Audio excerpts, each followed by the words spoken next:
Large language models, similar to GPT-3's level in terms of performance, have plummeted in cost from 4.6 million in 2020 to 450,000 in 2022. So that's a 70% decline. But there was a study released recently that said by 2030, the training cost of GPT-3 will come down to $30. In 10 years, from $4.6 million to $30. Today, we have 5 juicy takeaways from OpenAi's secret leaked product roadmap interview. You're going to want to stick around. It is all about how these are going to impact you and your business. I am Kip Bodner, CMO at HubSpot, joined, as always, by my co-host Kieran Flanagan, who's the CMO over at Zapier, and this is Marketing Against the Grain. Let's get into today's show. Kieran, it's not often on the show we get a little information plus intrigue plus a little online drama and secrecy, but that's what's here today because one of the most important companies on the internet today is a company called OpenAI, and they're one of the predominant large language models. And their founder, a guy named Sam Altman, did, I believe, kind of a very intimate interview with different developers who use their platform and shared a lot of kind of forward-looking thoughts, not just on OpenAI, but AI overall.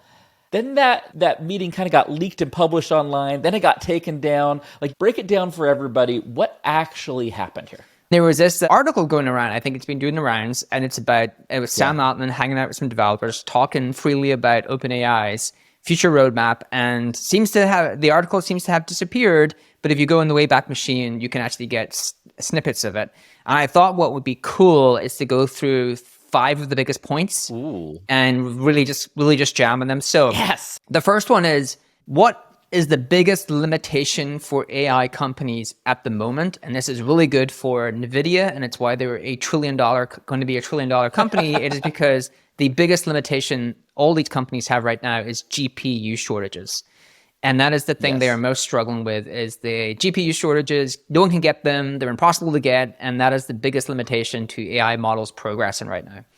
AI's biggest problem isn't software, it's hardware. It's hardware. It is the hardware to scale and run the models, run them to the depth that they want, to the speed that they want, all of those things, right? And there's been a lot of stuff in the news recently about NVIDIA's market cap going up, them being a $1 trillion company. And this is why, because there's always a part of constraint in the supply chain of anything. I don't care what it is. If there's a high demand for something, there's always a bottleneck that kind of where everything gets stopped up. And what it is now for whether it be OpenAI or any AI company, well, we're saying it's essentially GPU and essentially the processors and graphics cards necessary to run these models. Right. Who would have known that it may still be worth investing in NVIDIA? Like, I actually thought after the cryptocurrency craze, they were overpriced, but no, they're not. Well, that's the thing, is you didn't realize that the cryptocurrency boom and the AI boom would have one Venn diagram of one company, and it was NVIDIA. And if you knew that, you would have bought NVIDIA a lot stock like 5 years ago. I would have bought a lot of NVIDIA. The second one, I think it gets into like much more interesting things. So what is our near-term roadmap? So the first one I want to touch on is his big thing is to try to continue to make things cheaper and faster. And they just want to drive the cost of intelligence down. And so I want to bring you through a couple of stats to talk about let's do it. How crazy it is in terms of how much the costs have come down and how impactful that's going to be on all of us and marketers, business people, everyone. And so large language models, similar to GPT-3's level in terms of performance, have plummeted in cost from 4.6 million in 2020, like a cycle of them, to 450,000 in 2022. But there was a study released recently that said by 2030, the training cost of GPT-3 will come down to $30 compared to $450,000 today. And I want to show you this quick thing here, because I think this really brings it into light. So here's costs over time. All right, look at these costs. In 10 years, from $4.6 million to $30. Well, I mean, the fact that you've gone from 4.6 to 450 in 2 years. That's an order of magnitude essentially in 2 years is wild. So it also doesn't make it seem crazy. This is also that the $30 is also Kathy Wood's ARC forecast I see here. And I do think they're a little optimistic. So maybe it's not $30, but maybe it's hundreds of dollars or single digit thousands of dollars. Regardless, what that means is the cost of having specialized models with real sophistication is going to get really, really cheap, which means you're going to be able to use them for every and anything under the sun. Yeah. Right? This is an accessibility thing for everybody watching the show today. That the cost is going down while the speed is going up. And it's already changed dramatically in the last couple of years. And we see that just in our day-to-day use of whether it be ChatGPT or other AI products. They are faster. What's funny to me is like, it's funny how jaded we are as humans, right? Like if I told you like, hey, I can give you a robot and that robot can answer any question you have. And and you can just keep asking it different versions of that question so you get the perfect answer you want. And it can do that anytime, day or night, and it can do it in seconds. But it's going to cost you $465,000.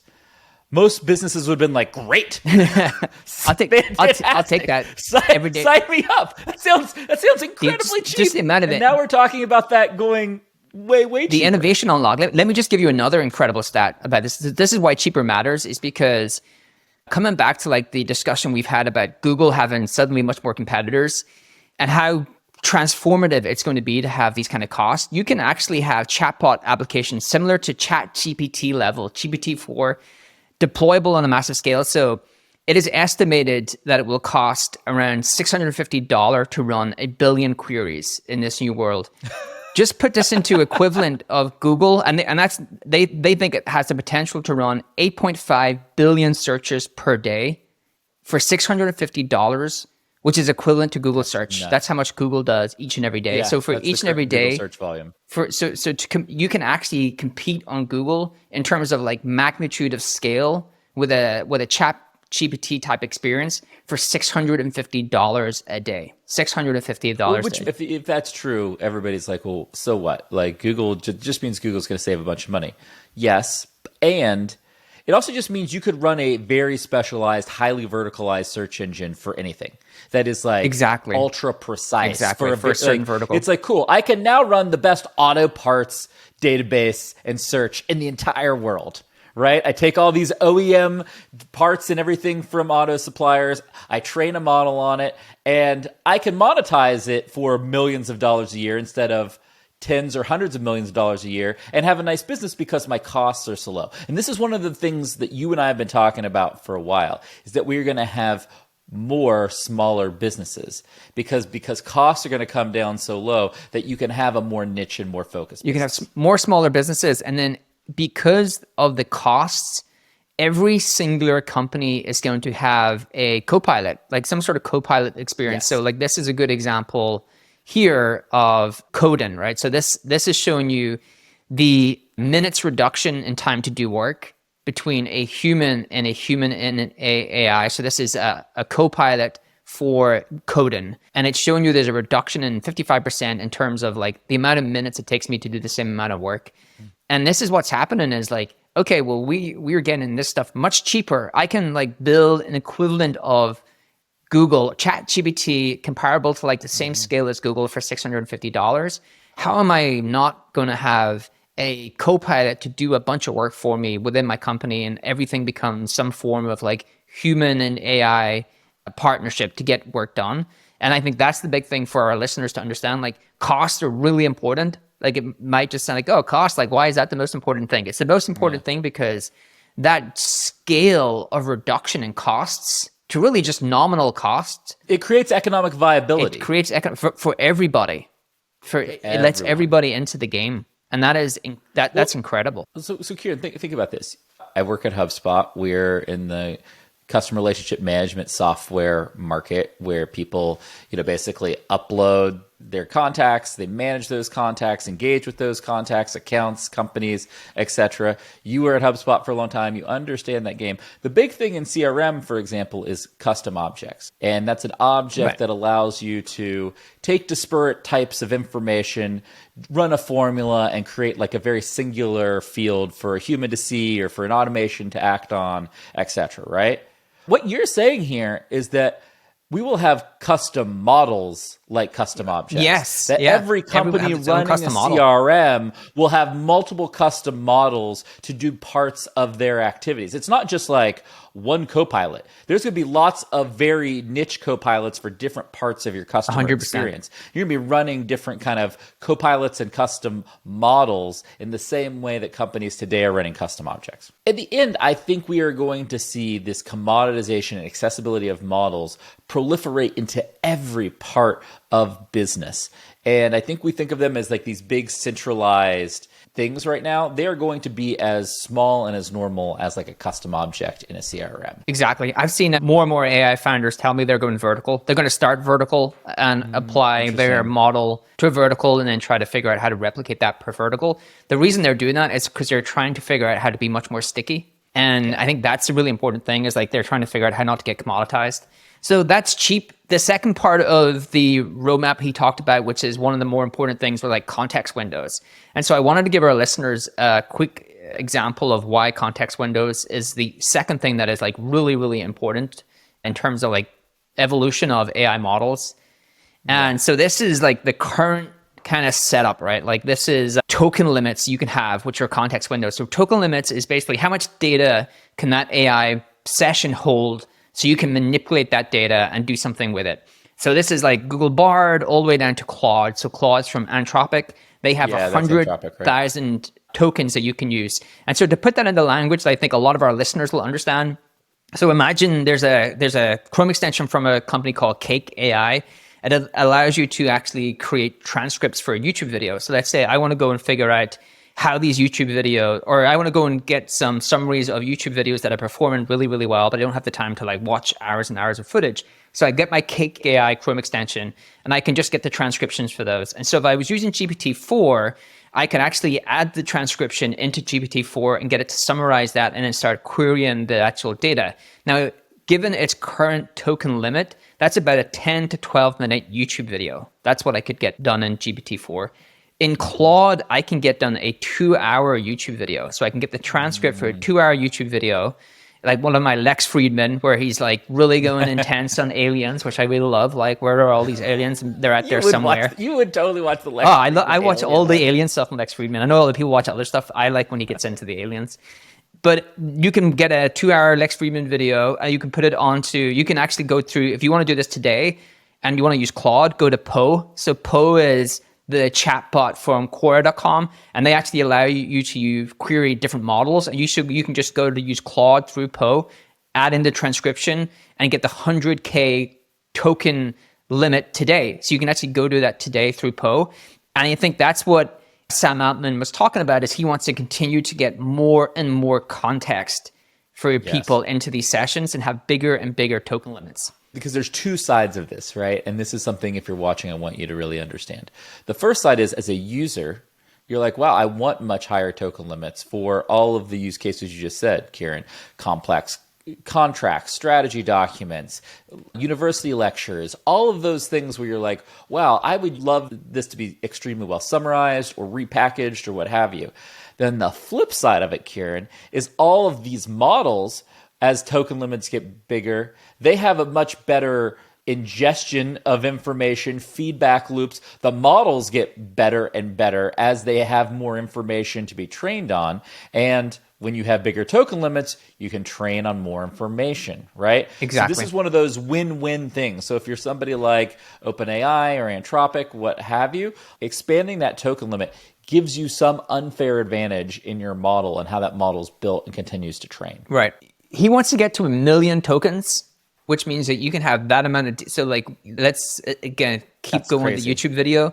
So you can get a 2-hour video with 100,000 tokens. So you can get, with 1 million, you can get a 10-hour YouTube video. You can get 10 hours of footage. That'd be like you could take all the Star Wars movies, Yeah, and put like, them in, pick exactly. a franchise of movies and put them in there, And have right? it, you can put all the most of the Harry Potter movies in there, Yeah, and start most to of the like Harry Potter do like movies. weird stuff with the Harry Potter stuff and manipulate it. So I like, mean, we don't need Goblet of Fire anyway, so it's okay. We can just leave we just that leave that one, leave that one out. So you can, I'm gonna get rocked in the YouTube comments for Goblet by of the Fire. 5 people. I like all Harry Potter movies. I would like to say when they finished the movies, it was another like 8 years or something before I ever watched my first movie. It was like 2 years ago I watched my very first ever Harry Potter movie, Jeez, and I was like, these are good. I refused to watch A Little Wizard. I just didn't think I would be into it. And then you realize it was actually a Then really I good story. then I realized wizards are dope. Wizards are dope, They're man. super dope. All right, so cheap, bigger context windows. I'm going to skip a couple of the others because they're very developer specific to get into one that's very applicable for marketers. Multi-modality. Multi-modality is the ability for AI to understand text, video, images, and give you back text, video, images. So in this world, you can actually have AI take in a bunch of information, create a video for you around that, take in a bunch of information, create images, take your images, create videos, take your videos, create text. And I think that is going to be like this conglomerate of an interface. We talked about this in our AI image wars, where you have like images coming into Bard. And so you have like these search engines and Bing, which can do the text, can do the images. I think in the future, what OpenAI wants to be is this conglomerate of a chat interface where it can actually do all the different things. And so by 2024, marketers are going to have multi-modality. And I think that is going to be the biggest transformational thing that has happened since the release of ChatGPT. Tell us more. Why? Why is that that's a bold statement? The biggest thing since ChatGPT. Because why? Because I think it's going to create personalization on a scale that we have never seen before, right? Like it's going to be able to create the video when you need the video. It's going to be able to create and dictate something in images when you need the images. It's going to be able to take all of your information. So coming back to one of the AI ideas we gave our audience last week, where I was talking about this AI secret shopper. And the AI secret shopper is going through my onboarding flow and looking at the emails and critiquing the emails. Now, what can't it do? Because I mentioned this as a flaw in my idea or the thing that I'm trying to do. What I realized is a lot of our onboarding emails have video, have images, and so all I can get critiqued today is the text. In multimodality, it can actually read the images. It can read the video and it can critique it. And if I wanted to, I can say, okay, create me a better version of that image, create me a better version of that video. And I think that is going to lead to mass personalization for our customers on a scale that we have not seen to date, even though AI has been already transformative for personalization. I got a crazy example here. Tell me if you think this would be true or not. I think there is a part of in the marketing world, there are what's called website heat maps, and they're website heat map technology that shows you where people basically spend time on a web page, right? And I largely found those to be fairly not that useful. I won't say they're useless, but their value is low. Like it seems to me, Kieran, in a multimodal AI world, you'll be able to actually translate that visual heat map information into a model to like real-time change the design and layout of the website, even potentially on a per person basis. Yeah, it can read, right? That's exactly the modality of like, hey, we have this visual right. of how people are interested, and we can take that and then translate that into code that then's going to translate that into a new page. Like that's pretty sick. Yeah, this is multimodality, personalization on a scale we have not seen to date, because today we are still limited in the fact that we can kind of do the text to text or create some images, but like that cross-pollination of content to different formats and the ability for AI to understand all those formats and ingest those formats, I think it's going to be incredibly powerful for marketing. So we should talk more about that on some upcoming shows, because I think you're right on that. By the way, Kieran, you've had some victory laps recently. You've been right about a lot of stuff on the AI front. I think this is going to be a future victory lap for you, because I think I was probably sleeping on multimodal. Like I knew it was going to be a big deal, but now the way you just broke it down, I'm like, no. It's going to be like Not a thing, but the thing. It's going to be the thing. I think it's going to be the The thing. thing. And so we've gone from cheap context windows, multimodality, which is going to be incredible. The other one I wanted to throw in before I get to the last one is the other thing, and this may be why the interview got taken down, was Sam mentioned that plugins do not have product market fit outside of their Horizon plugin, Yes, and even the I Horizon saw your plugin. tweet on this. Yeah, I thought it was so funny. the Horizon plugin is like the Bing AI chat, right? Like, and the line he said, which I thought was super relevant, was he suggested that a lot of people thought that they wanted their apps to be inside ChatGPT, but what they really wanted was ChatGPT inside of their apps. Yes. So this thing where we thought of ChatGPT as being like the iPhone, and you could access, it's going to be like the UI interface for all of the applications. You access them through OpenAI and ChatGPT. That's not what they're finding. They're finding what people really want is like keep their apps, go to their apps, but their apps to have natural language capabilities. And I think that is a very important distinction to make. Oh, well, first of all, I love the way he said it because it was just super clear and resonates really deeply. But it fits with something we've been talking about for a while, which, you know, in the early days of ChatGPT, you thought that like a conversational, a text-based user experience was going to become really important. And what you're seeing now, whether it be in Adobe Firefly, with this comment from Sam, lots of other use cases, is that humans basically want both a visual user interface and a chat user interface, right? Exactly. And that the best experiences for a person is going to have both. You know, if you're totally relying on one or the other, like a blank command line text box to enter stuff in is pretty intimidating for the average person. Right? But if you're like, hey, I'm editing this image and I just want this bird to be black instead of brown, like, I just want to be able to type that in because it's actually way easier to type the thing I want you to do in than like go find it in some crazy drop-down menu. Right? Yeah. There are different scenarios and times in which one is way better than the other. And that's why I think we're going to see them merge pretty heavily. Yeah, I think natural language chat cannibalizes a lot of usage and starts to migrate a lot of it into chat, but doesn't migrate all of it. And I think most platforms will have some sort of natural language layer within them. Like Adobe's a good example of a platform that just added a natural language layer. I think all platforms add some sort of natural language capabilities. This actually speaks to like a wild stat that I saw over the weekend where they talked about the investment in generative AI going from 40 billion, which it is today, which actually surprised me. I thought it might be more, but to 1.3 trillion to 2032. And the things that drove that outside of like servers and GPUs is actually investments not from like VCs or anything like that. It's investments from like the largest technology companies, like the Google, Amazon, Adobe, all these huge platforms, conglomerates invest in much more in AI. And that really speaks to every platform is going to be natural languaged. Like they're going to have a natural language layer within them. At some point, we should do an Innovator's Dilemma like 2.0 episode where like it used to be like Clay Christensen famously wrote the book Innovator's Dilemma and it shows how big, you know, established companies get disrupted.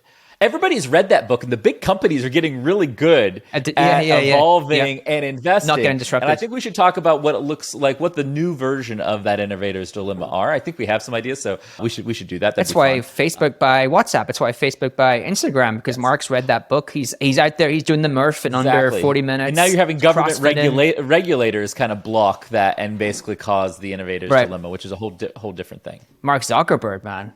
He's winning the internet. He's doing CrossFit. He's judoing. He's the man. He's the best. He's the best nerd founder out there.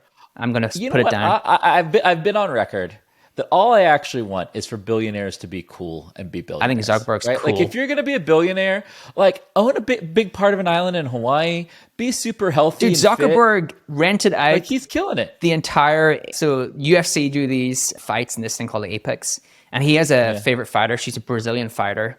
And he really likes her, and because she's from a judo background, he seems to be into judo. He rents out the entire stadium or the entire thing just for himself to go watch her fight. Like and went to the entire card, like tens of fights to get to her main event, but just rented the entire thing for himself. He's the only person there and a few of his friends. That's what I want people to do. If you've got a lot of means, like don't be lame. Don't be lame. Come on, you have money. Warren Buffett, you're a brilliant dude, but like you've lived kind of a boring life, Yeah, man. Like I'm here for people who are out doing their thing. These stories of like billionaires eating the same food and driving a shit car, I don't find that like awesome and respect that person. No, I don't find that. I find that the complete opposite of awesome. Give me the money and I will do something way better. Okay, let's end on this point, because this is the one that you and I have talked about repeatedly. And again, this could be one of the reasons they let the interview took it down, because I thought it was really revealing. So what have we talked about? OpenAI, a lot of what we talked about and a lot of what people have debated is, are they a platform company or a consumer company? ChatGPT is obviously a consumer product, but there are a lot of people are building on OpenAI's platform. Now, when you are starting to compete with your partners, that is a recipe for disaster if you want to be a platform company, right? You cannot just go out and compete with all your customers. And so what he said was, outside of ChatGPT, they are not going to build any more consumer products. And I thought that was like a really important thing. It's really important for him to say that for partners or for people who want to build on top of their platform. And I think it's really great for founders and entrepreneurs, because there's a ton of things that they can build that OpenAI don't seem like they're going to compete with them on. If that's true, what that really means is he's going to build a true platform. That is going to have a few consumer touch points, but it's mostly going to be a true like B2B platform where developers all over the world can build on top of it. And that's more like them trying to be the next coming of something like Amazon Web Services or Azure or what have you, where you're this big platform that, hundreds of thousands of developers and businesses around the world build on, which hardware. By the way, I think it's the right strategy. Oh yeah, I think he's a smart person. I think that's what I would do if I was in his situation. The money's in platform, not consumer. Yeah, 100%. Look, here's a little cheat sheet for everybody watching. If you want to make money, follow boring things. The more boring the thing is, the more there is money in it. The more flashy and sexy that thing is, there's no money in that. Because people are like, oh, it's just so cool. You should be honored to get to do this. Or we're a consumer. We don't need to pay you any money. We're used to getting all this stuff for free. All of the money is in the boring stuff. Sam is a smart person. He knows that. And I love that OpenAI is going in that direction. Yeah. Boring shit makes money. There you go. TLDR it. Stamp it of approval. Say you like comments. Let's go. Maybe that's why you and I are so boring. We just want to follow the money. Show me the money. All right. So I thought that was pretty awesome that we were able to get a window into the future of OpenAI, because I think they're one of the more important companies right now in the next era of the internet, the next era of technology. And I think, by the way, most of that stuff was very smart, and I think net positive for businesses who are trying to grow and build new products and even just build their own business. So I think we took a lot away from that. We kind of broke it down over the course of it. We'll link up in the show description a link to that, so that if you want to make your own interpretations, you can. But I think Kieran did a great job of pulling out like the juiciest, most important parts of that. Hit that subscribe button on YouTube. We really appreciate you being with us today, and we'll be back real soon on Marketing Against the Grain. This data is wrong every freaking time. Have you heard of HubSpot? HubSpot is a CRM platform where everything is fully integrated. Whoa, I can see the client's whole history, calls, support tickets, emails, and here's a task from 3 days ago I totally missed. HubSpot. Grow better.